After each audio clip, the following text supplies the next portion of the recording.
Hello, hello. In this episode, we talked about the different types of voices and how you can use those to become more successful. I want to invite you to my upcoming retreat in Mexico, Healing Your Throat Chakra for Visibility and Success. It's really a whole on-end program where you're going to come and really find out inside of you what's stopping you from really sharing your voice, your big message with the world. And we're going to then learn how we can actually implement those changes into our lives. And we're going to get your big, bold message out there. Right. So it's a whole on program where you really get to first clear the space to figure out what needs to change. And then we're going to go and change it and bring all the tools for you to be super successful in your business in the future. This is a retreat that is meant and created for entrepreneurs who really want to thrive and they want to share their message with the world and with so much bigger impact. So if you want to figure out if this retreat is right for you, book a call with me below. Also, just know that there's a few spots left and the retreat is taking place in October. So you might want to get a hang of this right now if it feels like the right fit for you. All right, let's go to our episode. All right, welcome to another episode of How to Run Profitable Retreats. I'm your host, Leni Cavazos, and I am so excited to introduce you today to Jill Hope. And we're going to be talking all about your voice and communication. It's so key for your success. So you don't want to miss this episode. Let me just introduce you to this amazing woman, Jill, right? So she's a soulmate client attraction mentor and money breakthrough coach for spiritual women, coaches, and business owners. And she's the founder of iShine.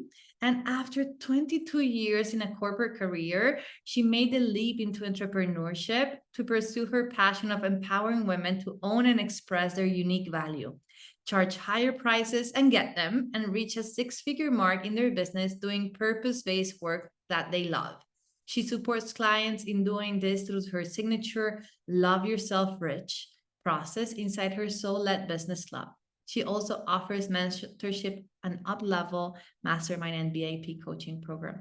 I'm so happy to have you here, Jill. It's such a pleasure to be able to have this conversation with you today.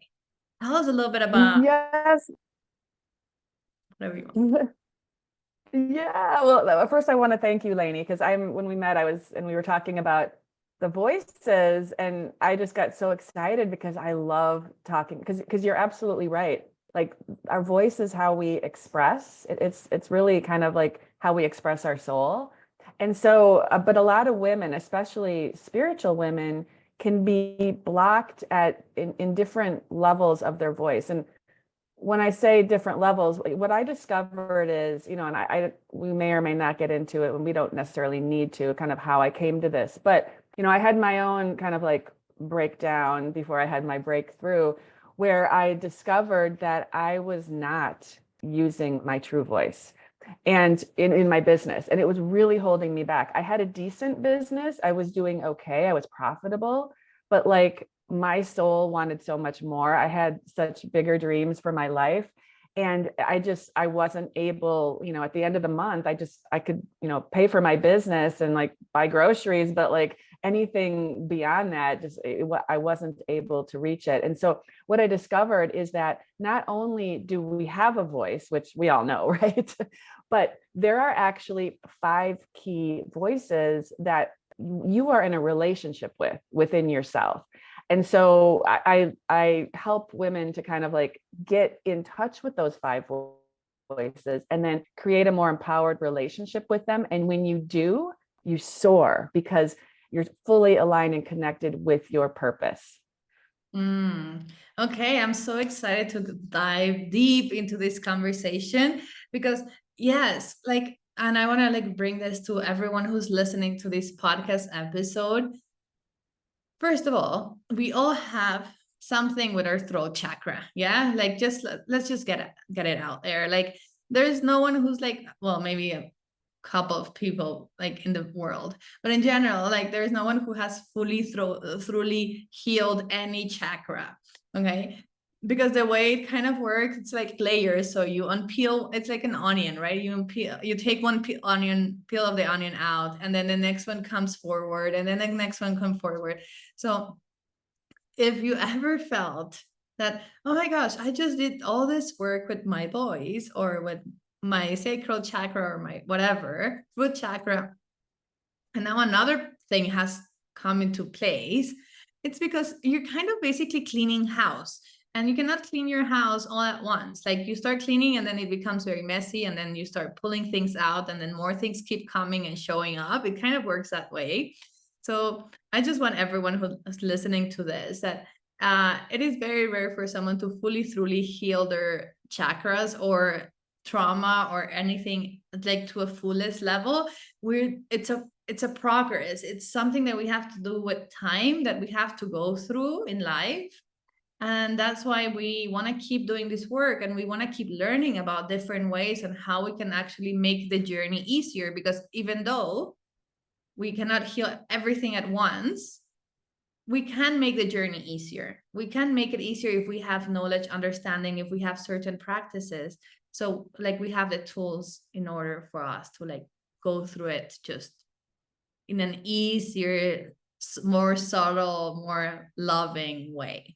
I love to say, use your voice as a love language. Anyway, take us through it, Jill. Yeah. Well, I first I want to totally affirm what you just said, because it's so true. I mean, most of my clients, like, they've done a ton of their own personal growth work and therapy and, whatever they needed to go through to heal traumas. And then as they're ascending in their business, for example, like I have a mentor that used to say, new level, new devil, because every time you go up to a new level, it's like the next layer of the onion. Like you're ready to now face that next thing. And my personal experience, and it could be different for everybody, but is that as you move forward in your life and in your business, and as you evolve, I think it gets easier. Some people are kind of afraid of it, like, oh no, I've been through all this, work, and it brings up a lot of like trauma and that kind of thing. But I think it gets easier and easier. And I almost feel, and I hesitate to say this, I'm not going to say it quite like that, but the voices, I feel, is a doorway to, I don't want to say like the shortcut, because it's not, but it's like when you know yourself and you're so solid in your sense of who you are and your sense of your worth and value, a lot of those things that you've been through, like how you defined your life, it kind of just, it dissolves, because it's no longer true for you. It just can't hold true when you know the truth about yourself. And so the voices help you really get in touch with the truth about yourself. So anyways, I love what you shared. I just wanted to tell you that. Thank you. Yeah, no, and it does get easier once you go up, because you have the tools. You've been there. It feels very familiar, even though it's different. It feels bigger, but then you already went through the last one, right? So it's like you kind of like you're building muscle as you go. Imagine if you got this huge, massive problem at the beginning of your business. It would be very hard for you to continue. Yeah. But if every time you have a problem and it looks a little bit bigger, actually it's for you, it will be smaller. It might look big from the outside, but really you have been like training for this. Absolutely. Yeah, absolutely. Tell us about these like 5 voices. Like I am so curious. Okay. Yeah. Well, just at a very high level, the 5 voices are: number 1 is the voice of desire. Okay. So this is where like we feel our desires, we get excited about them, we create our vision of what we want. We get lit up about some things. You've got a vision, say, for like how you want to do your retreat, or like what you want your business to do, or how you want to support people, and what you want your lifestyle to be too. Like, so the voice of desire, it's like acknowledging, first of all, recognizing what your desires are. A lot of women are blocked even in knowing what they want.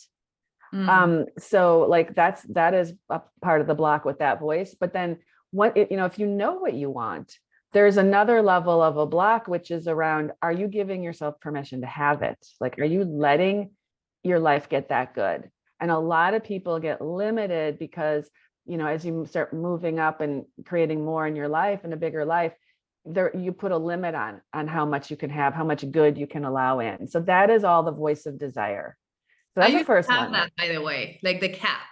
There was a You know, like there was 100K cap on my bank account. Whenever I reached it, huge expenses would come into my life and it would like empty up my bank account full. Like I had to do a lot of work behind that so I could actually like go through that. But it was crazy. Like immediately the moment I hit the 100K, boom, something like once I had to get my gallbladder removed just for the sake of like fulfilling this desire and this like this blockage. It's not fun. But like it happened to me so like a couple of times when I started my business, and I was like, okay, like what's going on? So I went and I worked through it, but I want to say it's so real. Like I don't know for anyone listening in this audience, like pay attention to your bank account. Is there like a cap? Is there like I used to tell to myself that I needed enough. That was my the way I spoke to myself. So some of you might have different words for yourself when you're like if you're doing this behavior. I just want to like bring it up as a thing. But I used to tell myself I need enough. And I know a lot of people who are absolutely amazing. There are my friends and they're amazing like at what they do in their journey, and they use the word enough a lot. Like it's a thing. It's not just you. Yeah, just know that there's a lot of us who've been saying enough. So yeah, this is so interesting. Okay, I'll let you keep going.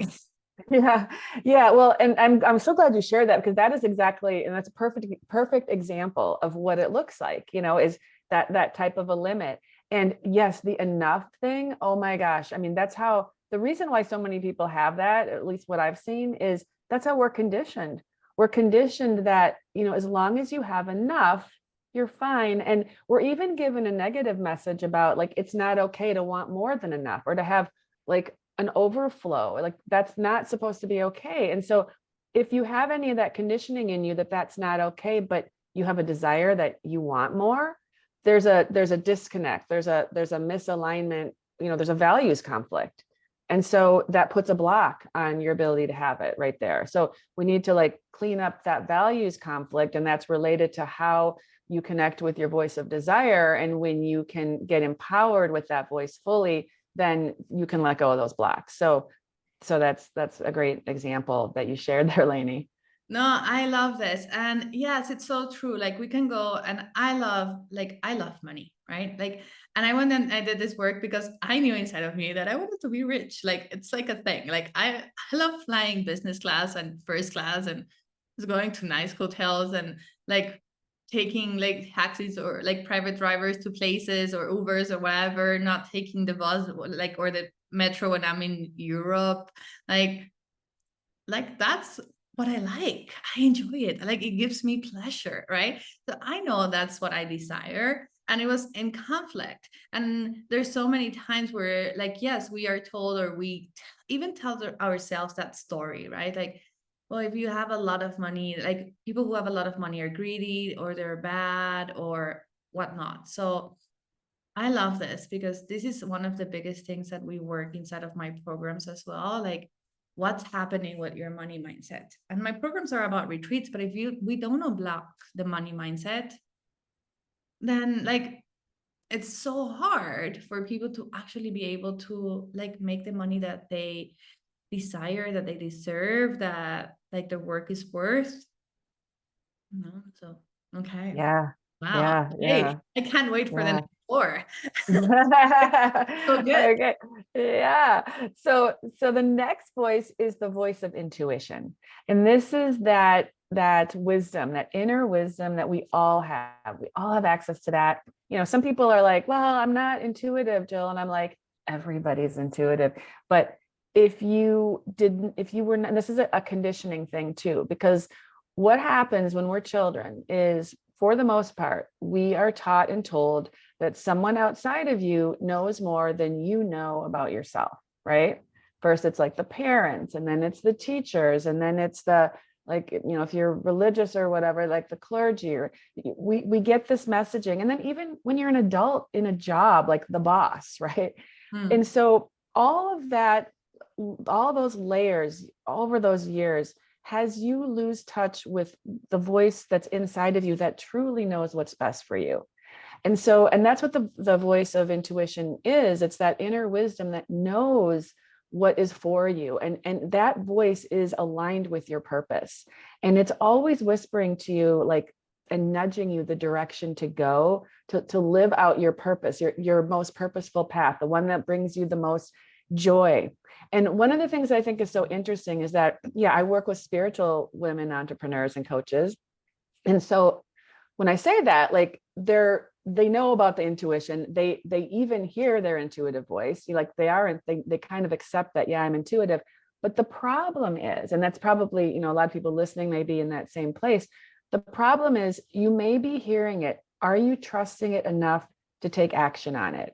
Or do you discount that voice? And here's the other problem that I see is, especially in today's world, we're bombarded by, like, we've got our phone with us, like it's another extension of our arm, right? Is our phone. And we're constantly looking at the screens, or we're on our laptop, or we're traveling and it's screen, screen, screen. And, or it's a podcast that we're listening to, and podcasts are amazing, but like, we fill our head and our eyes with so much incoming information that it's impossible to hear your inner messages, because they're quiet and they whisper all the time and they're gentle. And so if you don't give yourself a break to actually listen to your own voice, you won't be able to hear it, even though it's always there. And the last thing I'll say about this is that if you don't stop to listen, if you don't stop, just give yourself a pause from all the incoming, that is a block around receiving. Because listening to your intuitive voice is you're receiving, you're in a receptive place. If you're blocking out sitting down and listening to your own voice, where else are you blocking out receiving, right? Because how you do one thing is how you do everything. Okay. Yeah, I love this. Like, I think the voice of intuition is so powerful, and it's been also misconstrued sometimes as like, oh, if people like, if you have voices in your head, you're probably crazy or you're a witch or something. Like, so we've been told or taught to like quiet that little voice that talks to us, right? It's a thing. Like, and maybe not everyone who's listening has had this experience. If you haven't, oh my gosh, great for you. But the reality is that in general, like, we're always told not to really trust our gut, right? Like, to be like, to question it and be like, why is this, like, why am I feeling this way? And just like, or when like you feel like you should not go into a dark alley and you still go because that's the closest way to go home, right? That would be the way of like, you're getting goosebumps, you're like in front of that alley and you're like, well, I shouldn't go there. But you're like, well, that's the closest way home. So the logic takes over, your mind takes over. And then you go into that dark alley and maybe nothing happens, but at least you definitely got very stressed while you were walking down on that alley, and you gave yourself higher cortisol levels or whatnot, right? So even not taking it into extreme that something really, really bad happens to you. But yeah, I totally like hear you. And I think also like sometimes when your intuition really needs you to hear, it's gonna be loud. Like I've gotten those messages like, this is not for you. I got one that said run away. I was dating a guy. It was run away. I didn't. And then I got a message, he has a kid, go ask him. Then I got another message that was like, I didn't listen. He slept with a French woman, ask him. And then I did. I was like, and then he was like, how do you know? And how do you know she was French? And I'm like, I don't know. I just know. It was crazy, right? And I was like, okay. And after, like, I needed that huge confirmation that my intuition, like my higher self, knew more than me to really start really fully trusting. Like, I had to go through experience where it was just like on my face, because before I was like, oh yeah, cute messages, awesome, right? Like, whatever, if they serve me, I'll take them. Until I got this very, very clear path that was like, we got your back, basically. Like, we're here for you. And you can call it whatever, right? Intuition or higher self or God or you can even call it like a goddess from Egypt, or, it doesn't really matter. It's whatever it is that's beyond our comprehension. Absolutely. Yes. Yeah. And I love what you shared there, because one of the things, and you highlighted it so beautifully, is the more that you stop and listen, like actually acknowledge that that voice is there, the louder it does get. It actually does get loud, and it gets really clear. And so I love that you shared that whole story, because that's exactly what's happened to me too. Like now I don't have to strain to hear it. If all I have to do is get quiet, and it like, oh my God, like I know exactly what to do. But it does take practice, because you're right. Like at first it's like, oh, isn't that sweet, right? Like listen to those little whispers, or you feel the tickly, like, oh, should I, but the more I think first we have to acknowledge that we have that voice inside, and that it's always guiding us. And when you actually accept that, it becomes easier to hear it. And I do think it becomes louder, to the point where, yeah, sometimes it might scream like, get out of the room now, or, run as fast as you can away from that person. And that's good. Like that's how our intuition can help us. But if we haven't given it the credence or acknowledge that it even exists, like it might be screaming, but that's when you might think you're crazy, like you have voices in your head, right? Totally. Oh yeah, this is getting so interesting. Take us to the third type of voice. So the third voice, I have to say, okay, well, I love the voice of desire, right? Because it's fun, because it's like desire. But this is probably the voice that is the most challenging, for at least for the women I work with, is the voice of self-acceptance.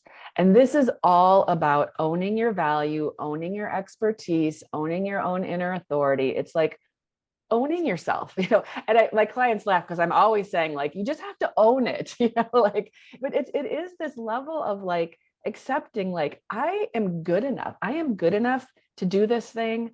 I am like the number one person at my genius zone. I am the number one person for my clients. Like, just like the certainty and the knowing that you are enough. We talked about enough like when we were talking about desire, right? Like just have enough. But then like with ourselves, it's like, we're never enough, right?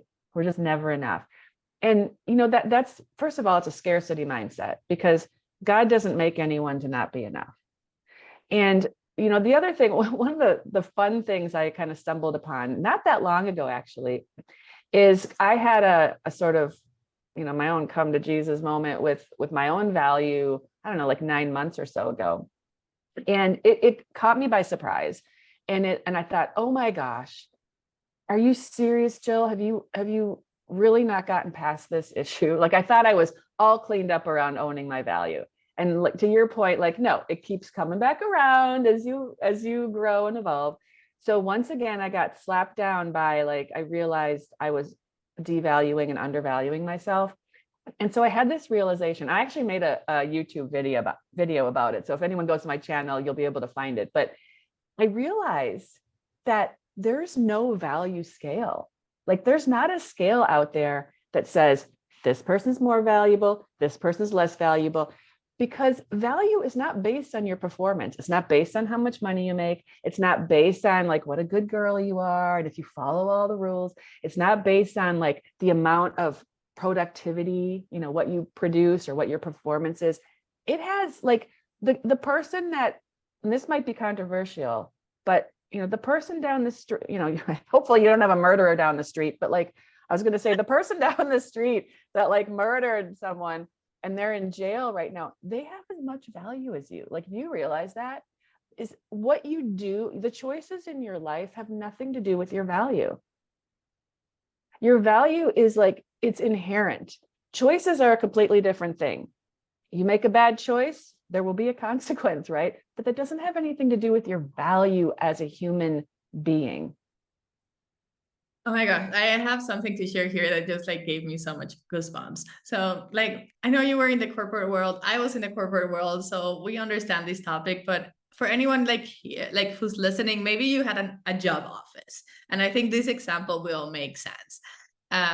So whatever job office or like place where there was a hierarchy, and like there was like a boss and like maybe a supervisor, and then maybe there was a manager, and then there were like the assistants, etc., etc. So as long as there's like a hierarchy inside of the business, then I think this will work.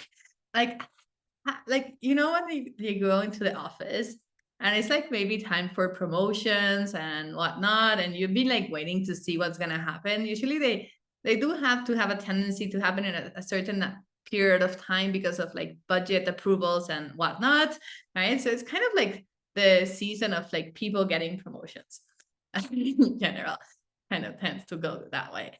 So anyway, you go in there and then suddenly they promote someone instead of you, right? And they promote this guy or this woman, doesn't matter the gender, that really is not that great at their job, that really they're not that productive. They spend most of the time drinking coffee with other people. And they're the ones who are usually kind of like lagging, but they believe in themselves like there's nothing else. They truly believe they're like the last Coke in the desert. Really, like that's like I can like think of a few people. And then maybe that's not you, but maybe there's someone else who you see and they like I'm actually thinking of two very particular people that I know. And I'm not gonna say their names just for the sake of like and then there's this other person who like might wake up at 3 a.m. to write emails and just schedule them for later on in the morning to automatically go out because she doesn't want people to know that she's working at 3 a.m, but she's working at 3 a.m. She is barely taking any coffee breaks. She doesn't really go and chat with other people. She's very much inside of her space, and she's doing so much work. She's achieving so many things. She has so much on her plate. And because she is good at what she does, she might not be super fast, but she's good. Like she's consistent. She keeps getting more and more work. And the other guy, because he can manage a certain amount of work and he's like always saying, oh my gosh, this is so much already. He's voicing it out. Then he doesn't get that many other additional projects inside of his like platter because they're like, well, he's doing this and he's doing it so well because like he keeps telling us, right? So I know it's like an example. I'm sure a lot of people can relate to this example in the space of like and it's not even you, but you see the difference between someone who really like values themselves almost to a point maybe of ego for sure. Yeah. Like taking it maybe a little bit too far down the line. And the other person who doesn't really value themselves because they don't. And it's not about if they're good or not good or whatever. It's just like they don't see themselves as like such a crucial piece. They're like, oh, well, I'm replaceable. I'm like, whatever. And it's so important for us to really accept ourselves for who we are. If we're great at math, just go and shout it to the world. It's okay. There's nothing wrong with being great at math. If you're not great at math, but you're great at something else, then like think about that. Like think about what experiences can power you in this time like today, and just knowing that you're amazing already as you are, and no one will hear you if you don't say something. Yeah, yeah. I love that, Leni. And, it was making me think that like when we don't value ourselves, it influences the decisions that we make. And there was such a good example about, the contrast of the two people that you talked about and the girl who's like doing the emails at 3 a.m. What happens to us if we do not value ourselves, what we will do, or if we don't accept that value is not based on performance, it's just based on like the fact that you are here, like that is your value, you exist, you're worthy of a body and an existence, whatever it is, right? That is as much value as anyone. So anyways, that woman who was like up at 3 a.m, if you don't value yourself, you will work yourself to the bone to prove that you're good enough. And this is what creates burnout. It creates exhaustion in women because they're trying to get their value through their efforts, and you'll never get it through your efforts. But they're like, a lot of these people are people pleasers. They need the validation from the outside because they just are not seeing it in themselves. And that's a like a lose-lose situation, because you're going to be trying so hard to get someone's approval, and they may or may not approve of you. And what if they don't? Then what does that say about you, right? And so we have to approve ourselves. Like, that's all that matters, is you approve of yourself. And I don't know if you've seen this, Leni. It's going all over Instagram. It's kind of old, but have you seen the video of the little girl who's got lipstick all over her face, and she's talking to her dad? Oh my God, it is I wish we had it right now. I'd love to play the clip. It's the cutest thing. And she's got the lipstick all over her face, and her dad's like, have you seen yourself in the mirror? And she's like, yeah. And he's like, what is that? And she's like, Lippic. She's calling it Lippic. And he's like, oh, where did you get or he said something like, is that yours? And she's like, yeah, it's mine. And he's like, oh, he's like, did someone tell you could put it on? And she's like, or did you ask if you could put it on? And she said, yeah.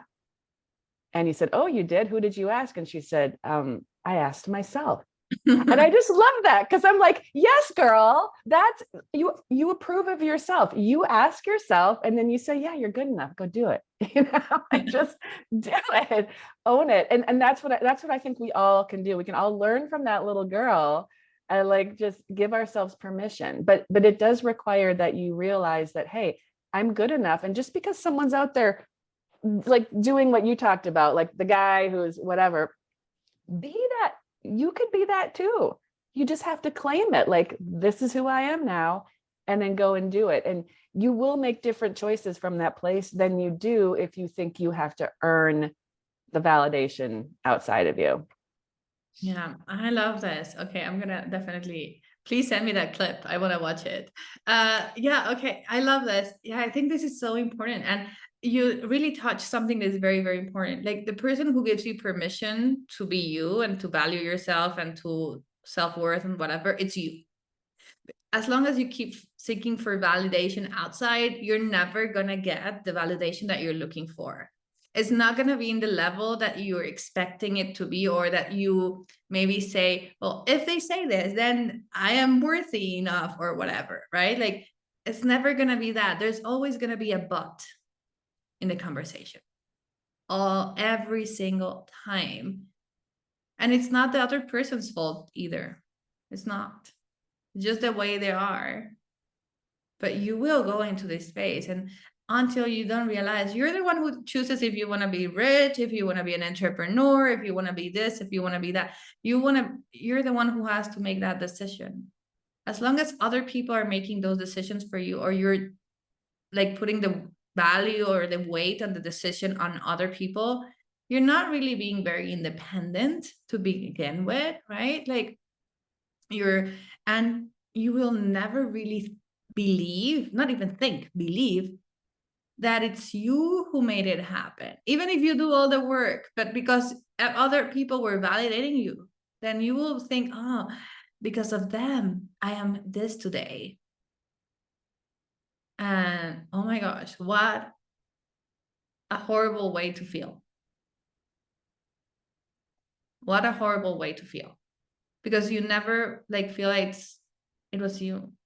And if you believe in something similar that I do, that we are part of God and God is part of us, and we are oneness, and we're all a piece of every single other one, and everyone who's in our space is coming to enhance our trouble, do a little bit of troubleshooting and bringing some trouble into our experience.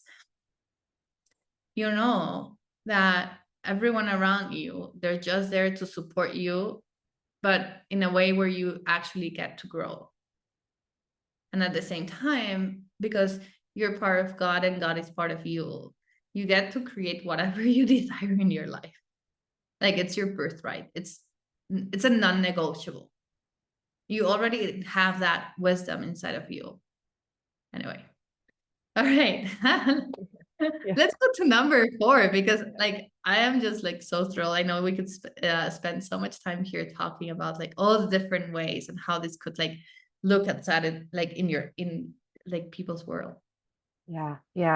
Well, let's do it. But I just want to go back to just one little piece before we move forward, because I think it is really important. is that when you're in your business, right? If you are a coach, if you do have a business, if you're running retreats and whatnot, the thing is, can you imagine, like, if you need the validation from outside, what happens with a lot of coaches and things is like, they want the validation from their clients, right? They seek, if you're coming from that place and you're out there trying to get new clients to sign up, right? And it's like the number of clients you have like equals your value, right? If you have any of that going on, you are not coming from a place of service. And that energy is repelling. Like, even though it's not spoken at a subconscious level, that potential client can feel that you're trying to get validation from them, right? And they're going to run. Talk about run, like they're going to run. So I just wanted to like bring that back to also how that affects in a business. Like it pushes clients away. It is not an attractive energy whatsoever. Yeah. I have to say, like, just tiny example before we move to number 4. So I have like my programs for retreat planning, group coaching programs, right? Like one of them is called Mastering the Art of Retreat Planning. And then I have Mastering the Art of Corporate Retreat Planning. So for people who want to go into the corporate space and host retreats in the corporate world, completely different beast, right? But when people come and work with me, like after we're finished, I'll ask them once if they want to do a testimonial for me. And that's it. I never ask again. If they do not send it, that's okay. Like that's their prerogative, right? Like I do ask because it helps other people make their decision to see if it works or if it doesn't. So I do it for the people who want to join and they might have a little bit of extra questions. I always actually get them to, like, if they have more questions, I'm like, well, why don't you talk to some of my previous students and you ask them to yourself? But then you know what happens that is so, so beautiful. It's like months later, I get the most amazing testimonials from my clients without asking. Like I got one yesterday, like Matthew, he's like, Leni, my 3 summer retreats were sold out. I have a wait list of 76 women for a retreat. And I have fully booked for my trip to Santiago with 25 people. And I already have 8 people signed up for 2025. I was like, I sent him a voice message. I was almost crying because I was so happy for him, right? But the reality is that I stopped expecting for him to send a testimony or anything.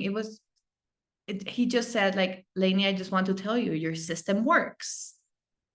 And I was like, thank you. This is like just such a beautiful experience. And I'm like, well, this is really coming from a place of like honoring what has happened, right? So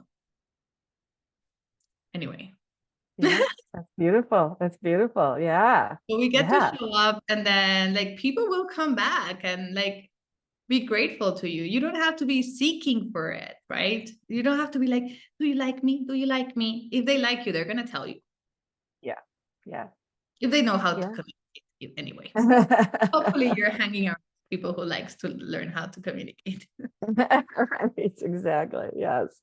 Yeah. And if you're wanting to run a retreat, hopefully you do know how to communicate, because that's going to be a big part of it, right? Oh yeah. Yeah.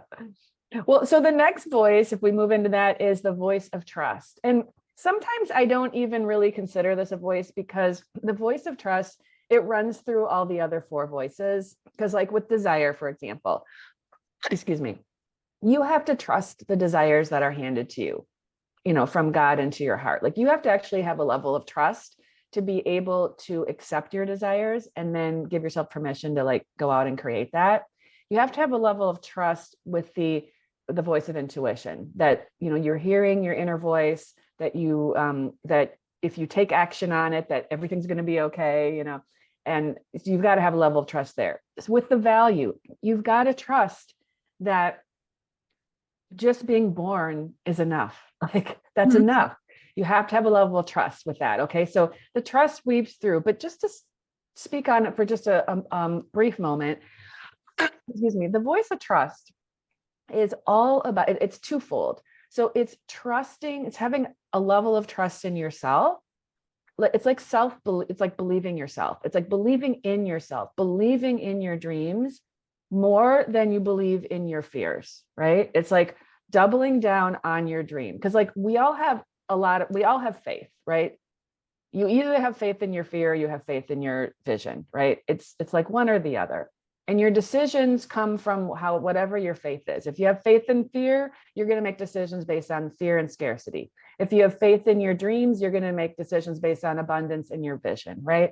So you want to check yourself, like, where is my level of trust? Where is my faith right now in this thing that I'm, looking at doing? And then, so that's one level of trust. The other level of trust is trusting God, source, universe, whatever you want to call it, right? The higher intelligence, the creator. Because we have to realize that it's not just, we're not doing this alone.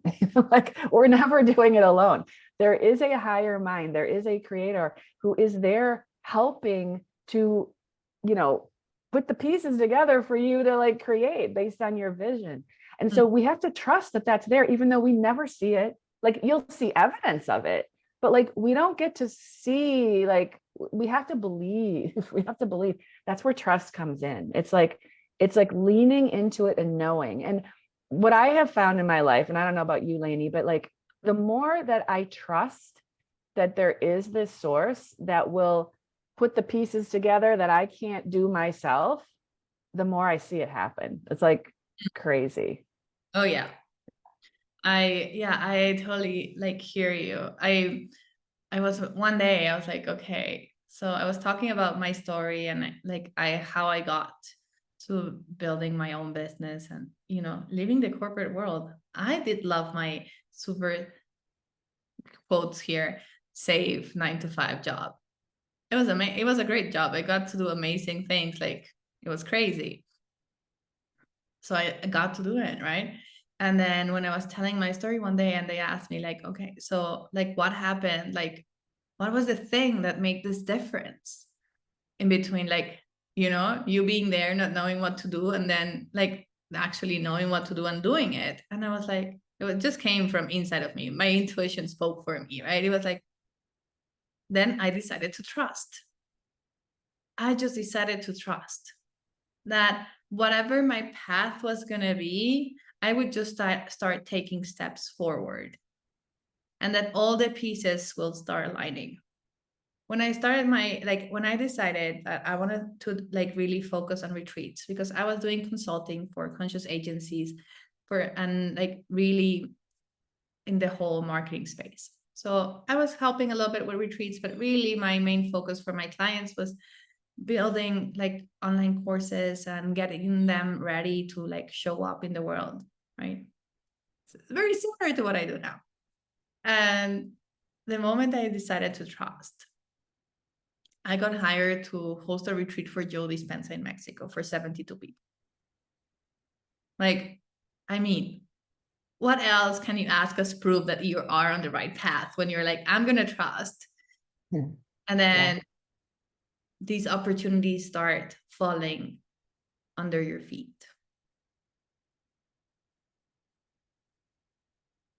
So trusting is so powerful. It's related closely to surrender. And I talk a lot about surrender when we talk about the voice of trust, because you have to, like, you don't know, right? You have to let go. And it's in the letting go that things are able to show up that just amaze and like seem like miracles. And you just can't explain. If you can't explain, like, how did that happen? Like, how? But it did, and it's because you let go and you let God. I mean, I know that's like kind of cheesy, right? But like, it's true. It's people say that because it's true, So yeah, it's beautiful. But we have to learn to trust, because for many people, like, our trust is very shaky because either we've let ourselves down in the past, so then we don't trust ourselves, or we've been let down. And so for many people, trust that's a bridge we have to like rebuild for ourselves. Yeah, it sounds easy, right? It seems like, oh, well, I just trust. The reality that it definitely has so many layers, and you might have trust in a certain aspect in your life, and then you have no trust in another one, and sometimes yes, sometimes no, in a different aspect of your life, right? Like, it's not like I don't think also trust goes really as a blanket on top of everything.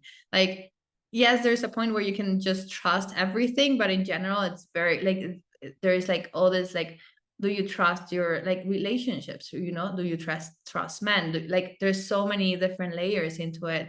So you want to also like be okay. Well, I'm like, for me, I'm able to surrender a lot in my business, in certain pieces of my business. In other ones, I still want to control it. Right. So we want to figure out exactly that space where like we become just conscious and aware that it's happening, and we decide if we want to change it or we want to keep it. Right. If it's a priority to change right now or not. Sometimes we also go into this overwhelm of like, we're trying to fix everything all at once, and we just get tired, burn out, and well, we basically just hurt each other or ourselves. Yeah. Yeah. Yeah. I mean, that's part of like trusting, is trust that you'll do what is right for you in the moment. And if that means you pause and you stop, then that's what you do. I mean, I was planning to promote something that I'm super excited about just next week, starting Monday. And I just decided this morning, I was reflecting in bed before I got up, and I'm like, I'm going to push it back a few days. Like I needed more space. I just want to move through this in a more spacious way. And I have to trust that that's right for me, you know, and I have to listen to that. And so that's what I believe. And I'm doubling down on the fact that it's right. It's like right to push it back. But yeah, sometimes, you know, we have to be aware of like what we're capable of, and, you know, trust that it's still going to work out, even if you change the rules for yourself, you know? Yeah, exactly. Oh my gosh, I love this. Okay, let's go to the last one because I can. Okay. You're going to love the last one, Leni, because we've kind of already mentioned it. You mentioned it at the beginning. And it's kind of a weird, like, it doesn't seem like it fits in the voices, but I'll explain how. So it's the voice of money, right? But here's the thing. The reason I single out money is because with women, like, we can be all buttoned up in all these other areas, and then we could be an absolute, pardon my French, but like shit show when it comes to money, right? Like, Yeah. we're all over the place because we've gotten so many messed up messages about money. And so we all need, I don't care if you're making, you know, $10 million a year, or if you're making $25,000 a year, or anything in between. You can have money issues at all of the levels, you know. Oh yeah. And, right. And so it behooves every single person to work on your relationship with money, because if you have a disempowered relationship with money, and when I talk about a disempowered relationship with money, what I really mean is, it's not so much how much money you have or how easily it comes in necessarily. It's the way in which you make money. If the way in which you make money is exhausting to you, or if it requires that you work with people who exhaust you in order to make that money, or if it leaves you feeling resentful in any way, or if you're making money out of safety issues, like you have fear of like, you're not safe unless you make a certain amount of money, then money controls you. Like, I'm sorry to say. And that's not an empowering relationship with money. We can be in a place with money where like we're having a love affair with money. And I don't mean in a greedy way. I mean where it's a relationship. Like, you are a good steward of your money, and your money takes care of you. And it's like, and it can come in easeful ways, easy ways, ways that feel like you're in flow, versus I gotta get, and I gotta try, and I gotta and so that's kind of what the voice of money is. It's like finding your path of ease when it comes to money. And wouldn't we all like money to just flow in and out of our lives, like with great ease? Yeah. So for me, is I think this is so important, right? Like, I love money, right? And I went to this like a summit, and there's this guy. He's very famous. I forgot his name. I'm like terrible at names, so he will have to forgive me. And he just like had us like shout like, I love money and love it, money loves me. And then also it went to like sex and like a bunch of other stuff, right? So, and he's like, every day you should just shout to the world, I love money and money loves me.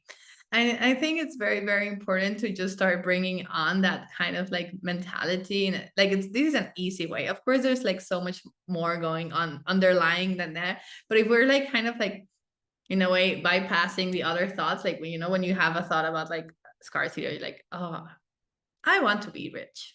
Like, it's okay. It's fine. Right. And figuring out, how do I feel when I tell myself I want to be rich? Like, what does it feel in your body? For me, before, I felt like a little bit like, yeah, right. And now, like, I can tell you, my heart just lights up every time I say it, because it's a true desire. It's something I really, really want to achieve. And I know that I'm also going to do it in a way where I'm impacting the world in a better way. And I'm actually helping people make more money. So, like, me making money, it's great, because that means that other people are going to be making more money. And more people with more money in the world that are conscious and are aware of how you can actually use money for the good. It's better than more people without money thinking that like life is horrible. I mean, like, if I get to choose, I'd rather have more good-hearted millionaires and like good-hearted poor people. Just because, not for me, not for like for my like space, for them, right? For the space of like, you get to have a life where there's more freedom, where you get to help more people.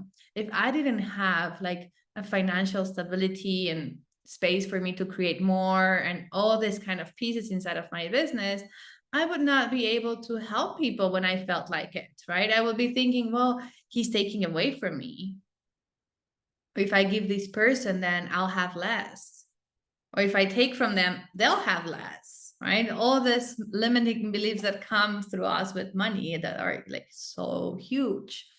So I truly believe that like really it's so important to work with like the voice of money, and like what conversations are we taking with it? Like what are we just like going through in these conversations with ourselves and with money, and how do we treat money? Like, do we see it as something dirty and nasty, or do we see it as some like possibilities? I like to see it as possibilities, right?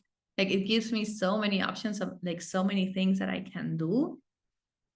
And at the same time, uh there was a time where I didn't, right? Like, I just wanted to have enough, and I wanted a safe job from 9 to 5. So I would be sure that every month I had my paycheck, right? So I think, yeah, the voice of money is so important. Absolutely. Yeah. And I mean, it's kind of why I named my, I don't know if you can hear that, but there are No. jets. Oh, okay, good. We've got jets overhead. We have an air and water show coming up, and they're practicing right now. They Oh, that's so literally go over my exciting. house. It is fun. Yeah, it is fun. But they literally fly right over my house when they're practicing, and like it makes the house shake and everything.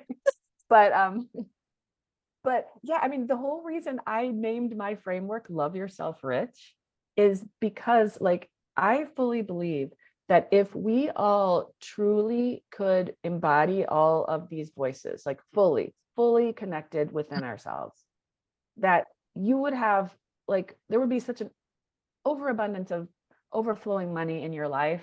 Like you would like you'd be showing your best self to the world always. You'd be helping everyone. You'd be, you know, when we love ourselves, we love everyone. Like, you know, but we have to connect within first to be able to then create that on the outside.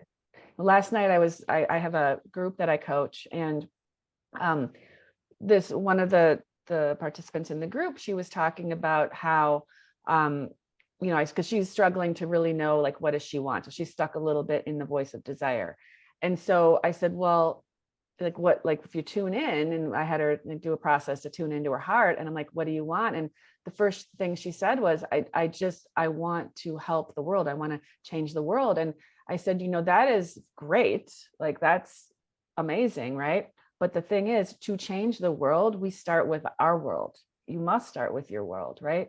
And so, and that like your world, yes, it could be like the environment that you're in, but start with this environment. Like start with what's going on between your head and your heart and taking action. Like this has got to be the thing that's connected if you want to be able to really make a ripple effect out there. So the money is an effect. Money is not a cause.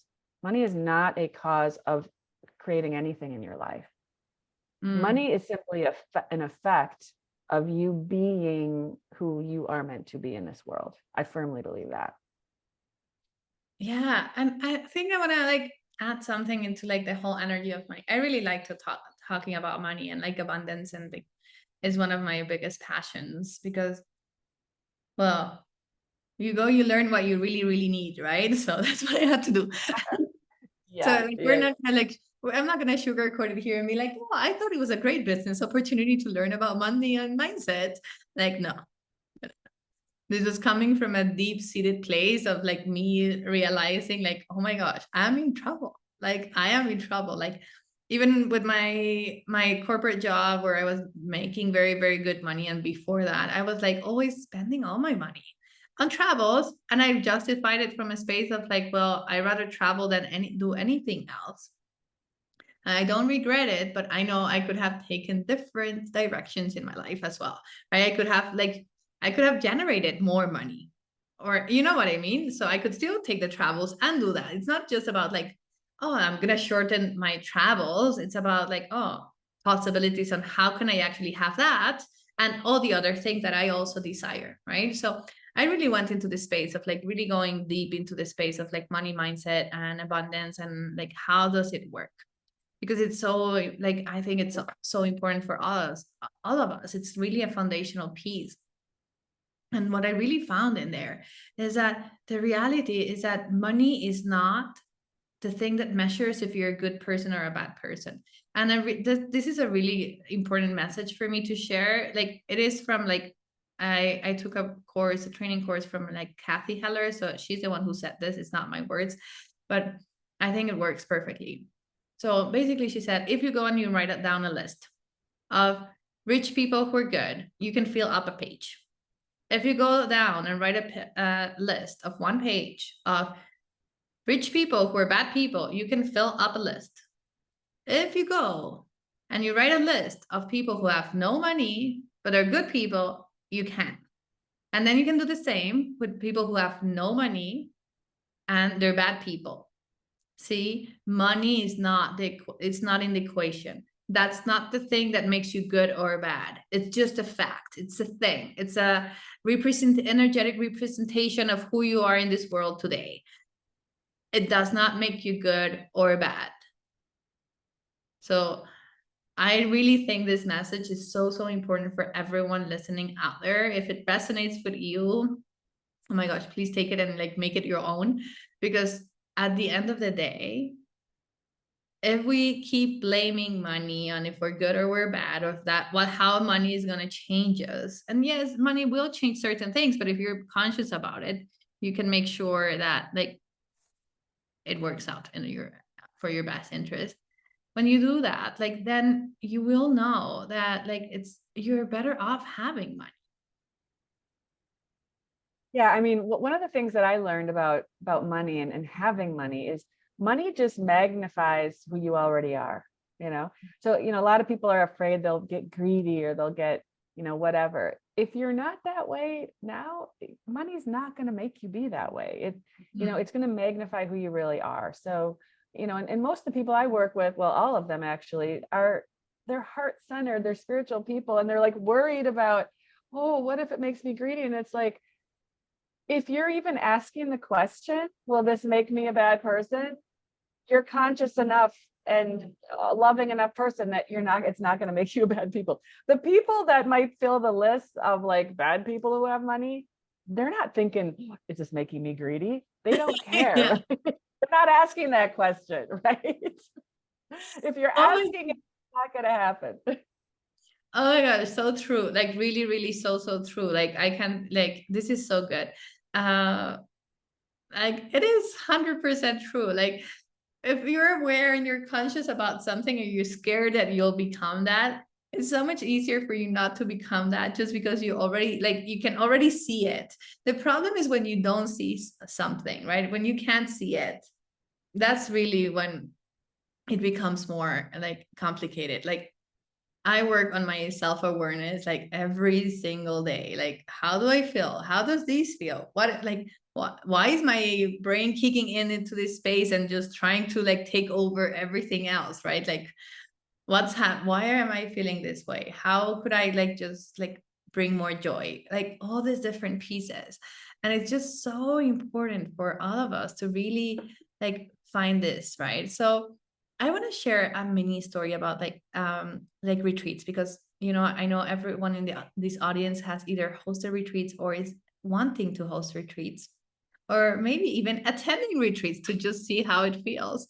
Yeah, definitely. If you're hosting retreats, you have to go to at least one retreat, ideally with someone who plans retreats for a living, like someone who's or teaches you how to run retreats, just because they are going to do it right. Like they are doing, like they will do what they preach, like if they teach something one way, their retreats are going to be in that like similar way. So you get to also see how they do things. But anyway, that was not really the big point here. So anyway, for those who have not been to retreats and want to host retreats, go test one, try a bunch. I did 6 before I started like this journey. Sorry, 6 months. Not 6 months of retreats. I was like, 6? That sounds like a little. No. 6 months of going to retreats every week, so I could really understand everything. And though you don't have to be like me, I tend to go overboard with everything, so don't do that. But like, really, I want to share this. Like, a lot of people in the retreat industry really kind of like plan the retreats in the space of paying for the trip. Like, oh, this retreat like will pay for my trip. I just had like I was talking to someone yesterday, and yeah, she was saying when I did like the trip to Egypt, we basically got our costs covered. And I was like, well, that's not really treating it like a business. You're not treating it as a business. You're treating it as a hobby, maybe a freelancer. You want to make sure that you're building a sustainable business in the future, right? And for you, in order for you to do that, you need to make money out of your retreats. Like, they need to be profitable. Yes, the impact and the transformation forefront and center. Super, super important. Yeah. Like, don't think this is becoming just a money-making machine. No. The transformation is what's going to bring the people. The money is what's going to keep you being able to do it over and over again and help more people. If that makes any sense. Like, if you don't make any money from your retreats, or very little money, and you're thinking about how you're going to pay rent while you're hosting the retreat, are you really being of service? Are you really serving the people there who paid? If you're already thinking where you're going next on your holiday, because this barely made you any money, so it just covered for your like travel, so now are you really serving the people? If you do an amazing retreat that changes people's lives, and this is one of the cases of one of the retreats I attended in this like 6 months pre, and they barely broke even. It changed my life, that retreat, honestly. Out of all of the retreats I've been, I think that one was the strongest one. What happened? They never did it again because they broke even. So how many women were left out from this transformation because of it? I mean, I was so upset. I built a whole business for retreats based on that. I just couldn't believe, like, it changed my life. And then there was not going to be more retreats of this because they didn't know how to run a business as a spiritual entrepreneur. It broke my heart. It also made me angry, if we're being very honest here. So it's important to be able to really have that voice of money and have a good relationship with it, because it's going to help you help more people. Anyway, so this is my small speech for people. Yes, go make money from your retreats. It doesn't matter if you come into one of my programs or not. Just make sure you are really budgeting for success. really make sure your pricing, everything is done properly, that you are really considering a profit. And of course, well, you know where to find me if you want to find out more about it. But now let's do a little recap of these 5 voices. So like everyone who's listening can be like, oh, okay, all these voices come now together. Yeah. Okay, perfect. Yeah. So the first voice is the voice of desire. This is all about, owning your desires, accepting them, and giving yourself permission to have them, knowing that they're there for a purpose. The second one is the voice of intuition. So this is that inner wisdom that you have, being able to hear it, and not only that, but trust it and take action on it when it feels right. And then the third voice is the voice of self-acceptance. So this is all about owning your value and owning your expertise and your authority, and like knowing that your value does not come from your performance. It comes from just simply the fact that you are here. And then the fourth voice is the voice of trust. The two areas are trusting yourself, like having that belief in yourself, and also trusting the universe, source, God, to back you up, to help you create the vision that you have in your heart. And then the last voice is the voice of money, because as Leni beautifully explained, like if you've got a business, but you're not like profiting from it, you either have a hobby or like you're probably going to go back to a job, because we need to make money. It affects all areas of our life. But if you have your voice of money that is disempowered in any way, that is going to keep you making decisions like running a retreat just to cover your costs and pay for your own travel, for example, that will not serve you. So when you can connect in your relationship with each of those voices within yourself, and you can create a more empowered relationship in those 5 areas, that is when you will start feeling a deeper sense of self-love. I mean, that really is what it comes from. And from that place, you express out into the world through the decisions you make, the actions, your intentions, all of that are now coming from a new place, which means you're going to be creating new results in your life. And that's what we want. We want to grow and evolve and expand. So that's my summary. I love this. Jill, so I know you have a surprise for the people in this audience about this amazing free event. So tell us more about that. Like just everyone knows, like the links will be down below in the caption. So you can like go and like sign up for this amazing thing, but tell us a little bit more about it. Yeah, it's super awesome. It's the second time I'm doing it. And it's the last time I did it was almost a year ago. And I can't believe I've waited so long, because it's just so fun. And I got so many amazing positive comments about it. It's called Magnetize High Paying Clients. It's a 5-day mini workshop. No, it's not 5 full days. It's 1 hour for 5 days in a row. Okay. So easy to fit into your schedule.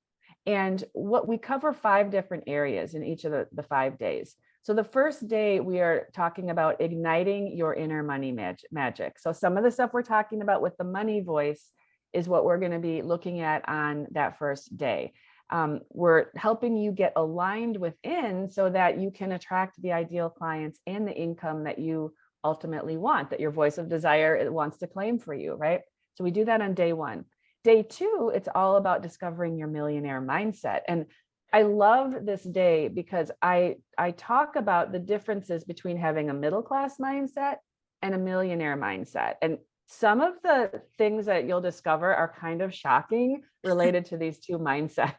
Okay. And so, and then I'll help you learn how to embody the millionaire mindset. Because does this mean you need to want to be a millionaire? No, but there are pieces in there that many of us have not adopted because most people are conditioned with a middle-class mindset, frankly. And an entrepreneur needs to adopt a millionaire mindset, no matter how much money you want to make. So we're going to talk about that on day 2. Day 3, you're going to get to create your own step-by-step action plan that will help you boost your sales now, no matter what kind of business you're in. Okay. And I'll come back to that. So that's what we're going to do on day 3. It's like, let's boost the sales. Let's start making some more money now. And then day 4 is really special because so many primarily spiritual women, business owners, they undercharge and they overgive. And so we're going to go into deep on that issue, like what causes that and how you can actually charge more money and do it with confidence, knowing that you're serving your client even at a higher level. And I'm going to talk about why that is, so that you actually attract clients who are ready to pay you now. Like you don't get the tire kickers, you get the people that are ready to take the action. And we're going to talk about how to make that happen on day 4. And then day 5, we bring everything together. How do I like now go out into the world with everything I've learned this week? And we'll talk about how you bring it all together and like move into action in your business and in your life. So that's what we're doing in the 5 days. And I do want to just highlight here, all of the 5 days are based on these 5 voices. So if you liked what you were hearing today, we're going to go deeper in this 5-day workshop. So I recommend you join. And guess what? Here's the best part. It's free. It's free. You can get in there and you're going to love it. And I'm going to take really good care of you in that workshop. So I hope you join me. I'm absolutely joining. Like, this conversation was awesome. I want to go deeper into these 5 voices for sure. So for everyone listening, go ahead and just get your ticket. Yeah, just go sign up for this. And I can't wait to see all of you. All right. Thank you so much, Jill, for being here. And yeah, all right. Thank you. Thank you, everyone. See you soon. Wow, what a great episode. If you like our podcast, How to Run Profitable Retreats, leave us a review and share it with a friend.